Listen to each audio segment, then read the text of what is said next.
Hi guys, welcome back to my channel. My name is Blessing. Have you missed me? Because I've missed you too. If you have not missed me, I'm just gonna leave it there because you know, okay?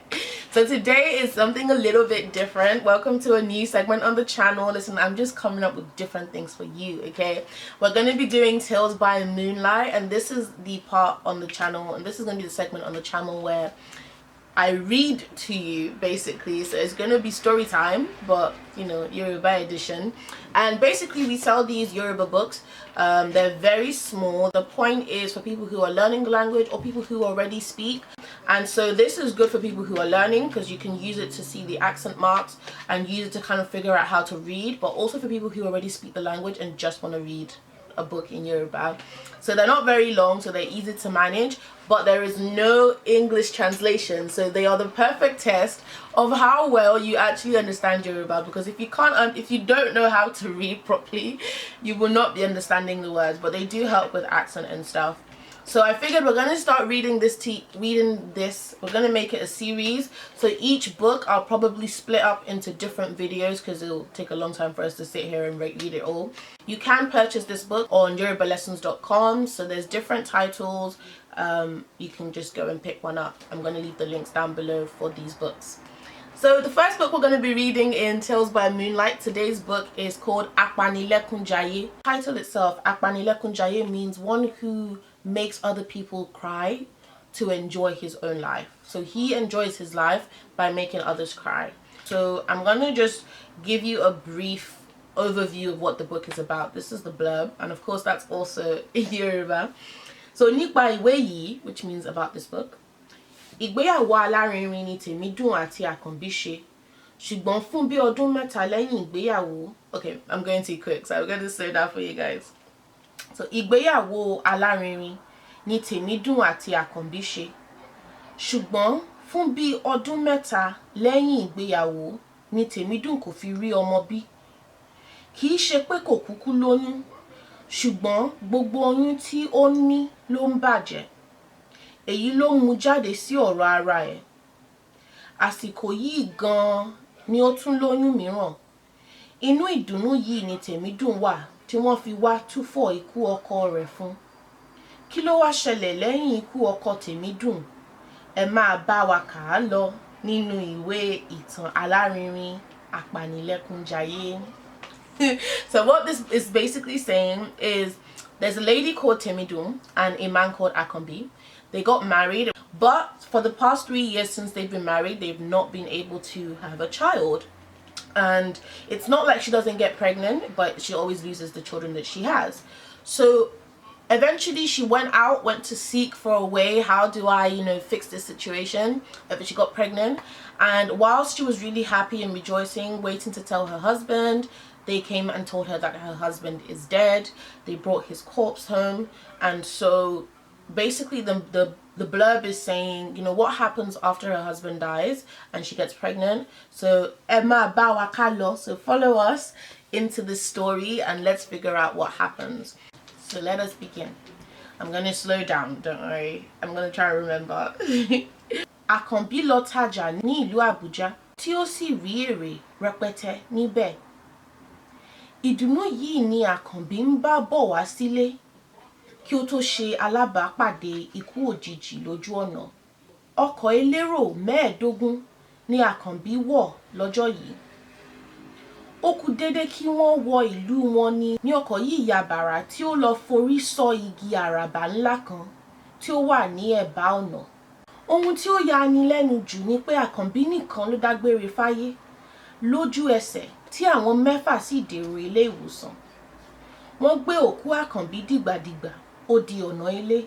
Ojú oorun ni Tèmídùn wà nígbà tí wọ́n gbé òkú ọkọ rẹ̀ délé.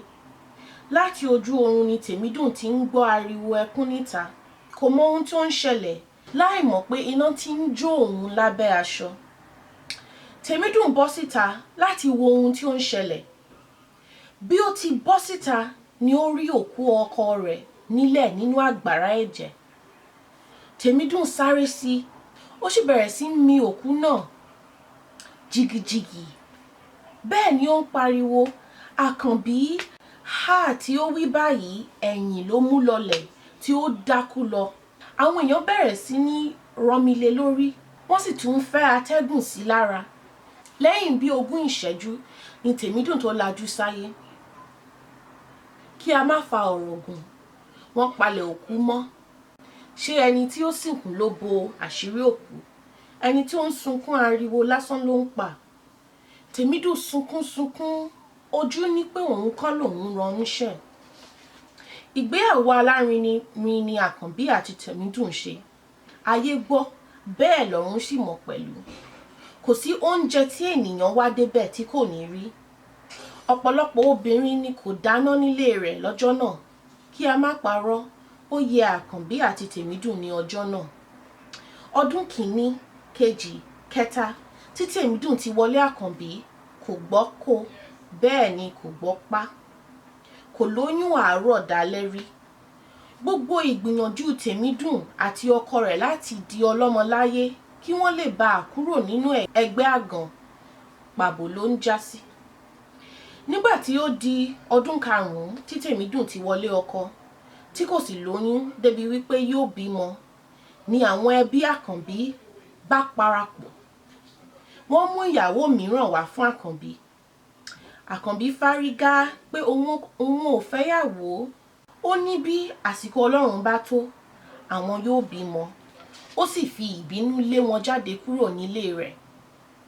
Àwọn ẹbí Àkànbí bẹ̀rẹ̀ sí pariwo Tèmídùn pé òun ni kò jẹ́ kí ọkọ rẹ̀ fẹ́ ìyàwó mìíràn. Wọ́n ní ó ti ro ẹ̀fọ́ fún jẹ.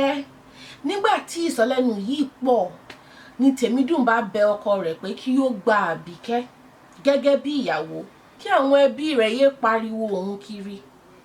Báyìí ni Àkànbí gbà láti fi Àbíkẹ́ ṣe ìyàwó kejì. Ní ọjọ́ tí Àbíkẹ́ wọlé, níṣe ni òtútù dàbò Tèmídùn. Ṣé òrìṣà jẹ́ ń pé méjì obìnrin kò dénú? Nígbà tí ara Tèmídùn kò gbà mọ́ ni ó bá wọ yàrá rẹ̀ lọ. Ó tilẹ̀kùn mórí, ó sì bẹ̀rẹ̀ sí ń sunkún. Láti ọjọ́ tí Àbíkẹ́ ti wọlé ni Tèmídùn ò tí ì ní fọkànbalẹ̀ nínú ilé mọ́. Oríṣiríṣi orin òwe ni Àbíkẹ́ máa ń kọ bú Tèmídùn. Ọ̀pọ̀lọpọ̀ ìgbà ni ó sì máa ń fi ọmọ bú Tèmídùn. Yorùbá bọ̀, wọ́n ní èéfín níwà. Bí a bò mọ́lẹ̀ yóò padà rú jáde náà ni. Àbíkẹ́ ti bẹ̀rẹ̀ sí wo àwọn ìwà burúkú ọwọ́ rẹ̀. Bí ó ti ń mutí ni ó tún jalè. Ọ̀pọ̀lọpọ̀ ìgbà ni Àkànbí ti lọ ń fi ẹjọ́ sun àwọn ẹbí, ṣùgbọ́n wọn kò gbà á gbọ́. Wọ́n ní irọ́ ni ó ń pa. Ní ọjọ́ kan tí Àbíkẹ́ lọ ra ìrẹsì, ní ọjọ́ náà ni ó ṣe àṣemáṣe kan. Ní ọjọ́ yìí, bí ìyá onírẹsì ti wọn ìrẹsì tán, ni ó ní kí òun wọlé lọ mú ọ̀rá. Ní Àbíkẹ́ ti kó owó tí ìyá onírẹsì kó sí abẹ́ igbá rẹ̀, ó sì sáré fi nínú ìró rẹ̀. Bó ṣe gba ìrẹsì yẹn ló tẹsẹ̀ mọ́rìn. Ara fu ìyá onírẹsì, ó sì sáré wo owó rẹ̀ wò, ṣùgbọ́n kò bá owó rẹ̀ níbẹ̀ mọ́.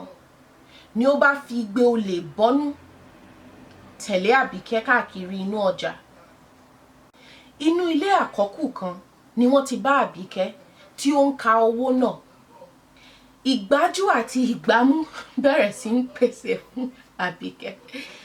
Wọ́n gba owó ọwọ́ rẹ̀, wọ́n sì ná. Lẹ́yìn náà ni wọ́n tó lọ fà á lé àwọn agbófinró lọ́wọ́. Láàárín bí ọ̀sẹ̀ méjì tí Àbíkẹ́ fi wà ní àtìmọ́lé ọlọ́pàá, Àkànbí kò tilẹ̀ yọjú sí. Rárá, àwọn ẹbí Àkànbí náà ò sì mọ bí wọ́n ṣe gba Àbíkẹ́ sílẹ̀ ní àtìmọ́lé. Bí Àbíkẹ́ ti jáde ní àtìmọ́lé, abúlé wọn ni ó mórílé. Kò lè padà sílé Àkànbí nítorí gbogbo àdúgbò ni ó ti gbọ́ ìròyìn nǹkan tí Àbíkẹ́ ṣe. Ẹbí àwọn Àkànbí gan ò lè wá sílé ẹ̀. Yẹ̀yẹ́ ni Tèmídùn ń fi àwọn ẹbí Àkànbí ṣe. Bẹ́ẹ̀ sì nínú rẹ̀ tún dùn nítorí láti ọjọ́ tí Àbíkẹ́ ti wọlé ni Tèmídùn kò ti gbádùn ọkọ rẹ̀ mọ́. Àsìkò yìí gan ni Tèmídùn náà jáde sí ọ̀rọ̀ ara rẹ̀. Ó lọ sí ọ̀dọ̀ aládùúrà kan tí ó wà nítòsí ọ̀dọ̀ wọn. Aládùúrà yìí ni ó bá ṣe àjò tí ó fi lóyún. oyún tí ń lọ oṣù méjì nígbà tí Àkànbí fi kú. Àkànbí gan kò tí mọ̀ pé ìyàwó òun lóyún nítorí pé ọjọ́ tí Àkànbí lọ s'Àbújá náà ni Tèmídùn tó lọ sílé ìwòsàn. Ibẹ̀ ni wọ́n ti sọ fún pé ó ti lóyún oṣù méjì. Inú ìdùnnú yìí ni Tèmídùn wà tí wọ́n fi wá túfọ̀ ikú Àkànbí fún. Ìbànújẹ́ ṣubú láyọ̀ fún. Èyí gan ló tún kún ohun tí Tèmídùn fi ń sunkún àsùnsùn tán. Lẹ́yìn tí wọ́n filẹ̀ bo Àkànbí láṣìírí tán ni oníkálùkù ti gbọ̀nà ilé rẹ̀ lọ. Ó wá kù Tèmídùn nìkan nínú ilé. Tèmídùn jókòó sórí àga. Ó ń wa ẹkún bí ẹni mu gàrí. Ó ń wo òréré ayé. Ó rántí bí òun àti Àkànbí ṣe ń bára wọn bọ̀ láti ilẹ̀ pẹ̀pẹ̀. Ó rántí bí Àkànbí ṣe mú òun kúrò nínú ìyà tí ó sọ òun di ènìyàn. Omi sì tún bẹ̀rẹ̀ sí ń dà pọ̀rọ̀pọ̀rọ̀ lójú rẹ̀. So we're gonna stop the video there for today. So basically what's happened so far is Tèmídùn was married to Àkànbí, and after 5 years of being married, Àkànbí's she couldn't get pregnant. They couldn't have a child. So Àkànbí's family said to him that he should marry a second wife. He said no. When God is ready to give them a child, he's gonna give it to them. But then the family was angry. They were saying that Tèmídùn is the reason why he doesn't want to marry someone else, that she's holding him back. She can't give him a child and she doesn't want anybody else to give him a child. So she was like, look, I don't want your family to keep talking about me everywhere and making my life hell. Just marry the second woman. So he married the second woman. Unfortunately, the woman he married was just a terrible person. She used to steal and she used to mock Tèmídùn and basically say that, you know, you can't have children, mock her, just make her life miserable. And she was a drunk. She was just like not a very great person. But whenever Àkànbí would go and tell his family members, like, look, the woman you brought for me, Abike, is not a good woman. She does all these things.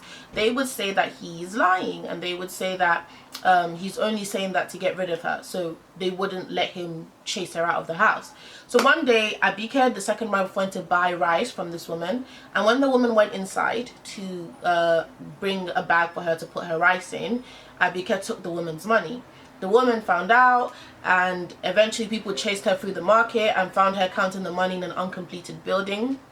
So when they found her, they beat her, they took the money, and they took her to the police station. When she came out of the police station, everyone in the neighborhood found out what she did, so she couldn't go back to Àkànbí's house. She went straight to the village. Even Àkànbí's family members couldn't come back to his house because Tèmídùn was mocking them, like, look at the woman you brought to my house, disgracing me. Anyway, after that situation, Tèmídùn was like, look, I have to do something about myself. So she went to a prophet near their house who helped her, and she eventually got pregnant. And when she got pregnant, it was 2 months. As soon as she found out from the hospital, she was planning to tell her husband. Her husband had gone abroad for a trip to Abuja. They live in Lagos. Her husband had gone to Abuja for a trip. The trip had been profitable. He was really happy. On his way home, unfortunately, he had an accident, and in the whole car, about 8 people were taken to the hospital. 8 people died, but unfortunately, 8 people were injured. They were taken to the hospital, but the husband was the only one who died. So they brought the husband's body home, and when they got home, they realized she just was inconsolable because she had been planning to tell him that she was pregnant. So that's what they mean when they say, like, Ìbànújẹ́ ṣubú láyọ̀, like ayo is joy. She was already really happy, and then sadness and sorrow fell on top of her joy. And so that's where we are right now. She's dead. Her husband is dead, and she's just in her room really upset and crying because she just seems bleak, really. So yeah, so that's part 1 of Apanilekun Jaiye. Let me know if you enjoyed this. Let me know if you want me to do this differently. And of course, you can purchase the book and other stories on yorubalessons.com. Don't forget to stay tuned for when we continue reading this book. Don't forget to like, share, comment, and subscribe. And I'll see you guys in my next one. Bye.